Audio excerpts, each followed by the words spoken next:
vast majority of students in this country go to public school. Many people think of it as having everything: friends, cafeterias, class periods, homework.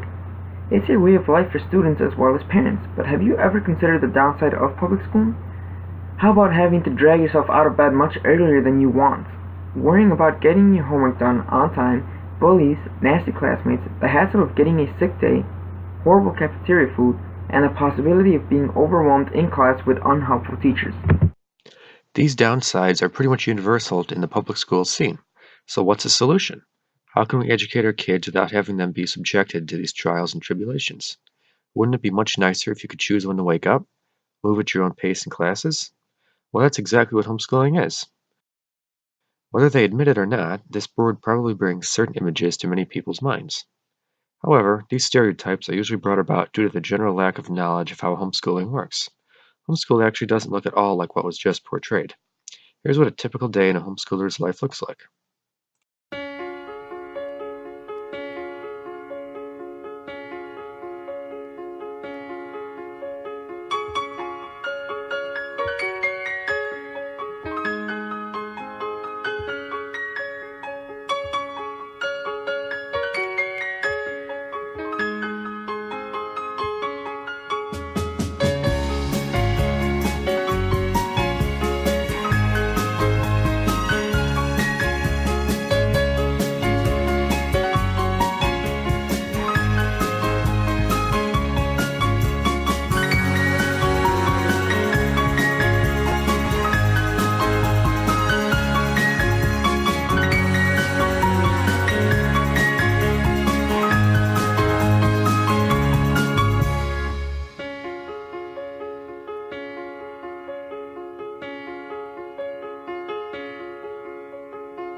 Unfortunately, despite or perhaps because of the cozy picture depicted above, homeschoolers are often assumed to be socially awkward.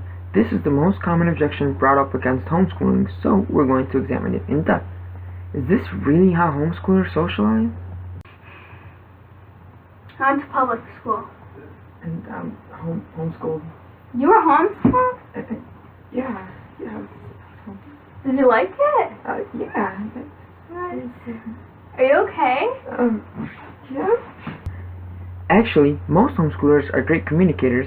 Part of the reason for this is that homeschoolers have access to a wide variety of social opportunities. Many homeschoolers attend the weekly or monthly homeschool meetings/group studies. In fact, in many cases, homeschoolers are actually more social.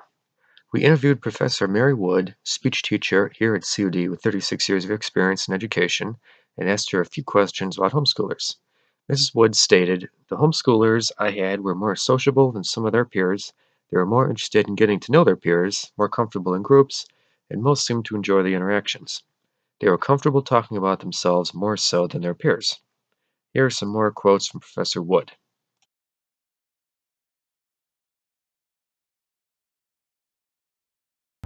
From my personal experience as a public school student who was more extroverted, I actually find it more difficult to socialize with people, especially in large groups. Now this makes for a good comparison because my colleague David, who was actually homeschooled, is able to hold a conversation for long periods of time. But he's homeschooled, so he shouldn't be able to do that, right? In fact, during this very same project, when trying to pitch my own idea, I struggled to share my ideas with the rest of my peers. This occurred despite all the classes that I had taken that would give me the opportunities to strengthen my socializing skills. Yet, when it came to David's turn, there was hardly any struggle at all when he shared his idea. At this point, it should be clear that homeschoolers are not socially challenged. Earlier, we discussed the specifics of why public school is lacking and why homeschool offers remedies to these problems. There are several more main advantages to homeschooling. Homeschool allows parents to teach their children religion, something public school doesn't allow. Another typical reason families choose homeschooling is because they view the public school system as academically inferior. Taking a look at national ACT scores, it's clear that students are struggling today, but take a look at how homeschoolers measure up to the public schooled students. In terms of academics, homeschooled students are often more capable than their public schooled counterparts. Another reason families homeschool is because it's cheap.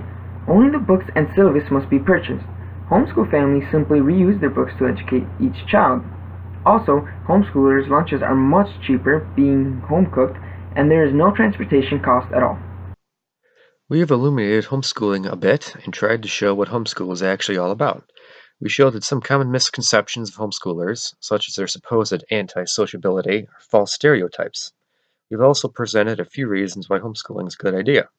All of this is not to say that homeschooling is the right choice for everyone. It's a decision every family has to make for themselves. The question before you now is, will you homeschool your children? Will you look into it more?